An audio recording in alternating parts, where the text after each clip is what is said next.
സുപ്രഭാതം പത്രം കത്തിച്ചതിന് ന്യായീകരണവുമായി ചന്ദ്രിക ദിനപത്രം നടന്നത് സ്വാഭാവികമായ വിഷമ പ്രകടനമെന്ന് വിശദീകരണം. സുപ്രഭാതം സമുദായത്തിൽ വിള്ളലുകളും ആഘാതങ്ങളും ഉണ്ടാക്കി ലീഗിനെ അപരനായി കണ്ട് ശത്രുവിനോടെന്ന പോലെയാണ് സുപ്രഭാതം പെരുമാറിയതെന്നും ചന്ദ്രിക ലേഖനം.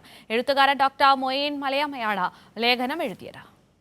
ലീഗിന്റെ കമ്മ്യൂണിസ്റ്റ് വിരുദ്ധ പോരാട്ടത്തെ നിസ്സാരവൽക്കരിക്കുന്ന പരിഹാസ റിപ്പോർട്ടുകൾ സുപ്രഭാതത്തിൽ വന്നതായി ചന്ദ്രിക ലേഖനം പറയുന്നു. കമ്മ്യൂണിസ്റ്റ് വിരുദ്ധ പോരാട്ടം കാപട്യമാണെന്ന് വരുത്തി തീർക്കുന്ന വിധത്തിൽ വാർത്ത ഡെക്കറേറ്റ് ചെയ്യുന്നത് ഒരിക്കലും സതുദ്ദേശപരമല്ല.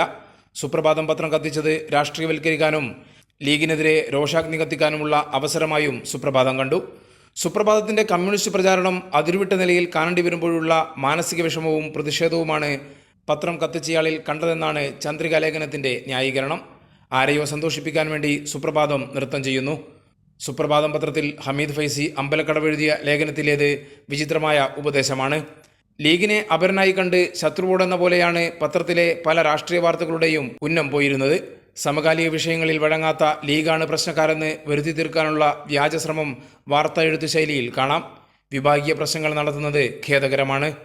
ലീഗ് വിരുദ്ധ വികാരത്തെ പരമാവധി കത്തിച്ച് ആ ലീഗ് വിരുദ്ധത കമ്മ്യൂണിസ്റ്റ് അനുകൂല വോട്ടായി പെട്ടിയിൽ ഭദ്രമാക്കിയതിനു ശേഷം ലീഗിനെയും സമസ്തയെയും തമ്മിലടിപ്പിക്കാൻ ആരും വരേണ്ട എന്ന സൂപ്പർ ഡയലോഗ് അടിച്ചു മുന്നോട്ട് പോകുന്നവരുടെ കാപട്യം തിരിച്ചറിയണമെന്നും ഡോക്ടർ മൊയ്ൻ മലയമ്മ എഴുതിയ ചന്ദ്രിക ലേഖനം പറയുന്നു. കൈരളി ന്യൂസ്, കോഴിക്കോട്.